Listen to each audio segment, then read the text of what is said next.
bersama P3. P3 siap membangun Indonesia merdeka.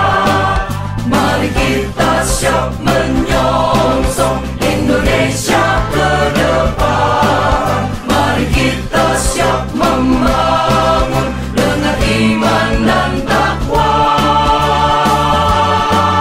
Islam agamaku, kabar kiblatku, P3 pilihanku. Dengan hati yang bersih kita siap jalani bersama P3.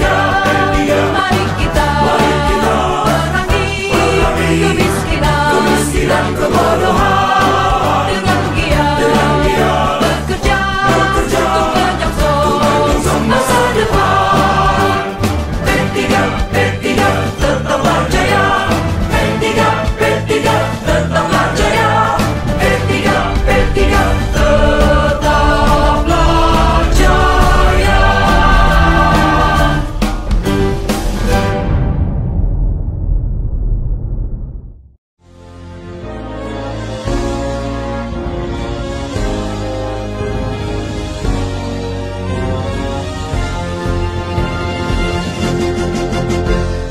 Rumah besar umat Islam kokoh berdiri, menanti pemuda, menanti pemudi, pengabdi ilahi dan Ibu Pertiwi.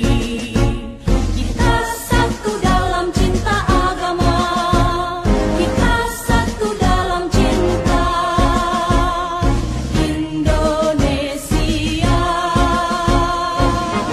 Di mana kau berada, di sinilah rumahnya, rumah besar umat Islam kita semua. Di mana kau berada, di sinilah rumahnya, rumah besar umat Islam, rumah bersama.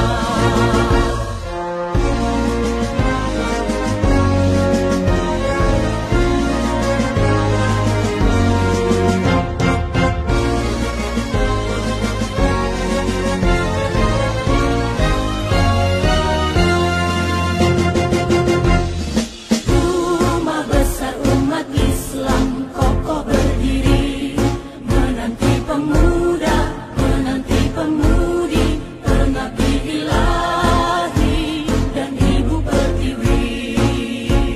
Kita satu dalam cinta agama.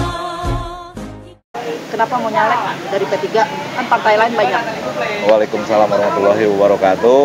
Nah, gini, sebenarnya bukan saya memilih partai, tapi memang partai P3 adalah partai yang pertama dulu tahun 2009 saya perjuangkan. Ketika masih Tapos dan Cimanggis itu masih bergabung, saya adalah pemuda yang ikut meramaikan politikan di Tapos dan Cilodong itu dari partai P3. Itu adalah memang partai pertama lah saya ikut serta. Walaupun setelahnya saya vakum baru ini kembali, tapi saya kembali pada yang partai yang pernah dulu saya perjuangkan. Target berapa suara? Kalau suara pribadi ya, saya sebenarnya punya target luar biasa. Ditargetin luar biasa dan punya target luar biasa. Saya punya target itu 12.000 suara di dapil Tapos Cilodong. Tapi saya punya minimal optimis saya itu di 8.000 untuk suara pribadi saya sendiri. 8.000. Iya. Targetnya pemilih yang tingkat apa? Kebetulan saya kan memang penggiat sosial di pemudaan di wilayah Kecamatan Tapos. Jadi emang tim saya ini rata-rata dari pemudaan yang ada di wilayah Tapos dan Cilodong itu. Saya menjadi dari pembina dan juga sebagai MPKT. Kalau di pemudaan itu saya di situ. Oh, persaingan di sana sendiri seperti apa? Persaingannya luar biasa. Di sana ada dewan-dewan yang sudah eksis ya, dari partai-partai yang besar di situ. Tapi memang karena P3 itu sebenarnya partai tradisional yang ada di sana gitu. Dan saya optimis ya, karena emang dulu tahun 2009 itu orang-orang tua-tua kita yang di situ ketika tidak ada tokoh yang diusung, mereka pindah ke partai-partai lain. Tapi alhamdulillah, insya Allah tahun 2024 ini akan kembali lagi ke P3 partai. Memang orang asli situ. Asli sini kita, insya Allah. Asli dari. Kira-kira kalau saya jadi masyarakat Tapos, saya milih Bapak karena ada apanya Pak? Kelebihan Bapak apa dibanding caleg lain? Yang pertama gini, saya sebelum mencaleg pun saya udah aktif di giat sosial di lingkungan. Mungkin kalau teman-teman wartawan kalau Tapos tanya RW Aloy pasti insya Allah pasti kenal.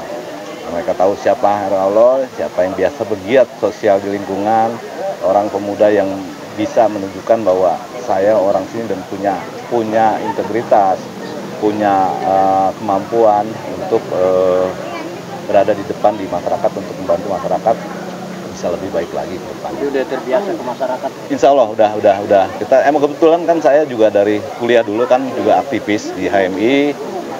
Jadi terus juga saya juga sekarang juga aktif di KOOT, kumpulan orang-orang Depok, berbasis di seni budaya. Gitu, insya Allah teman-teman di situ adalah bagian dari keluarga kita, keluarga saya di Tapos. Sebelumnya anggota atau memang sengaja memang masuk mencalonkan? Sebenarnya sih enggak. Saya bukan anggota, saya orang biasa, penggiat lingkungan. Saya menjadi ketua RT, kemudian ketua RW, kemudian menjadi BKM di Kelurahan Sukatani, dan kebetulan saya juga pembina paguyuban RT dan RW di sana.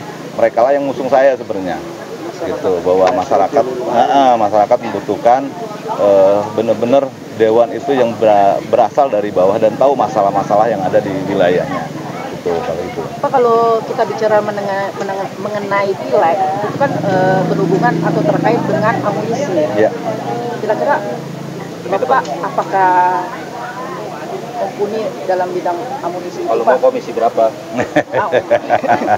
Benar. Gini, saya didampingin teman-teman. Kebetulan ini ketua tim saya Bapak Ahmad Maulana, sarjana hukum. Beliau adalah salah satu pengacara yang di Indonesia luar biasa. Kebetulan dari tim Pak Profesor Yusril. Ini adalah penasihat saya dan ketua tim saya. Ini mendampingi saya untuk bagaimana berpolitik yang cerdas, bagaimana berpolitik yang santun. Nah, itu beliaulah yang menjadi mentor saya untuk. Jadi tagline-nya berpolitik yang cerdas dan santun. Nah, naiknya itu. Gitu. Oke, Pak. Jadi dari dukungan dari masyarakat, makanya bisa masuk ke politik ini. Ya, sebenarnya masyarakat kita kan kangen butuh dewan-dewan sekarang ini, ya mohon maaf. Ya, dewan setelah datang dan pergi, tidak memberikan suatu rasa yang ada, hubungan emosional yang dibangun. Insya Allah saya dengan komunitas ibu-ibu, insya Allah nanti kita akan bergerak. Komunitas dari pemudaan dan paguyuban-paguyuban yang ada di sono adalah bagian dari keluarga saya, dan mereka tidak hanya memperjuangkan saya sebagai caleg, tapi juga memperjuangkan bahwa mereka adalah saya ini bagian dari keluarga mereka dan siap untuk membantu saya ke depan. Siap. Komisi berapa Bang jadinya Bang?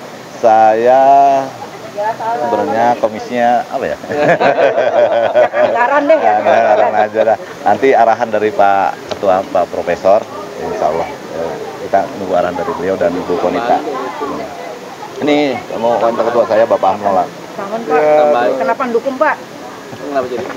Kebetulan beliau ini sebagai tokoh pemuda di lingkungan kami. Maaf. Saya dengan Ahmad Maulana.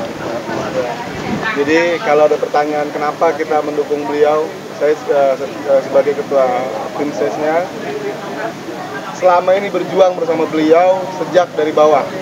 Kita mulai menata dan juga kita mulai masuk ke dunia politik ini karena kita ingin merubah keadaan dan juga situasi di lingkungan kita, khususnya di wilayah Ciledug dan Tapos. Banyak orang-orang kita ini yang masih merem terhadap dunia politik. Padahal kalau kita mau membangun lingkungan harus melalui jalur politik, salah satunya. Nah, kebanyakan dari orang-orang kita, khususnya di wilayah Tapos dan juga Ciledug ini masih merem. Nah, kita sudah mulai bentuk ini sejak dari tingkat paling bawah yang tadi disampaikan oleh Pak Samsudin. Dari mulai kegiatan dari tingkat RT sudah kita coba masukkan ke ranah sana, mulai dari program dan juga visi misi kita, kemudian sampai tingkat RW, terakhir tingkat kelurahan Sukatani khususnya di wilayah kita sendiri. Alhamdulillah di lingkungan kami termasuk sebagai lingkungan percontohan untuk berkaitan dengan administrasi, terus kemudian kegiatan lingkungan, bahkan terakhir sampai dengan keadaan yang kemarin itu bisa dikatakan sangat urgent ya, pada saat COVID ya. Kepedulian kami terhadap lingkungan, kami turun ke bawah, kami membentuk yang namanya lumbung pangan untuk memberdayakan pemuda-pemuda di lingkungan kami untuk membantu masyarakat. Alhamdulillah dengan niat dan tujuan kami yang mulia, banyak dari pengusaha-pengusaha juga ikut bantu di sana. Dan tidak sedikit, sampai ada tingkat nasional pada saat itu turun dari BNPB langsung survei ke tempat kami, benar atau tidak nih hal-hal itu terjadi di lingkungan kami. Dan alhamdulillah kami buktikan itu merupakan visi misi awal. Nah, untuk itulah ketika beliau sudah punya niat yang mantap untuk bisa masuk ke DPRD melalui Partai P3 ini, kami melihat visi misi beliau ini bisa dikatakan sebagai visi-visi yang mulia dan juga untuk bisa menjadi wakil kami. Jadi posisinya beliau di sini bukan berarti kita angkat, justru kami jadikan wakil. Kenapa? Sebetulnya yang menjadi tuannya adalah, yang menjadi nomor satunya adalah masyarakat dan juga lingkungan. Maka kalau masyarakat tidak punya wakil, masyarakat tidak punya perantara untuk bisa menyampaikan di pemerintahan aspirasinya melalui beliau di lingkungan kami, maka masyarakat jangan harap bisa memajukan dan mensejahterakan lingkungannya. Maka kami melihat pergerakan beliau dari bawah sampai sekarang ini banyak yang sudah realisasi program-program lingkungan. Untuk itulah kami meminta beliau dan memajukan beliau untuk bisa maju ke tingkat kota, agar beliau bisa mewakili masyarakat, khususnya untuk Dapil Cilodong dan juga Dapil Tapos. Begitu. Bicara target, kalau saya secara pribadi sebagai ketua pemenangan tim sesnya ini, suara Cilodong kurang lebih ada 336.000 ya, totalnya ya kurang lebih segitu. Kalau beliau targetnya 12.000, kalau saya targetnya adalah 336.000. Kenapa saya bilang begitu? Saya punya dasar. Yang namanya target adalah target yang paling tinggi. Bicara nanti masalah hasil, kita kembalikan kepada Allah Subhanahu wa Ta'ala. Masalah persentase 99%. Kenapa saya bilang 99%? Karena 1% adalah milik Allah. Melalui apa? Melalui takdirnya Allah Subhanahu wa Ta'ala. Sehingga kalaupun nanti nggak tercapai, ya itulah keputusan Allah. Mau berapapun tercapainya, tapi target kita adalah target secara keseluruhan. Kita hijaukan Tapos, kita hijaukan Cilodong. Melalui apa? Kita sejukkan Tapos, kita sejukkan Cilodong. Kalau untuk komisinya ya kami serahkan kepada partai lagi, karena itu domainnya sudah masuk ke dalam ruang lingkup partai. Begitu. Kami sebagai tim sesi di sini hanya mendorong beliau agar bisa menyejukkan kota kecamatan Tapos dan juga Cilodong. Kenapa? Rasul kan suka yang sejuk-sejuk. Maka sejuk-sejuk itu ibaratnya adalah warna hijau, begitu. Maka kita perlu menyejukkan Tapos dan Cilodong melalui apa? Melalui menghijaukan Tapos dan juga Cilodong. Minta foto ah. Mari kita siap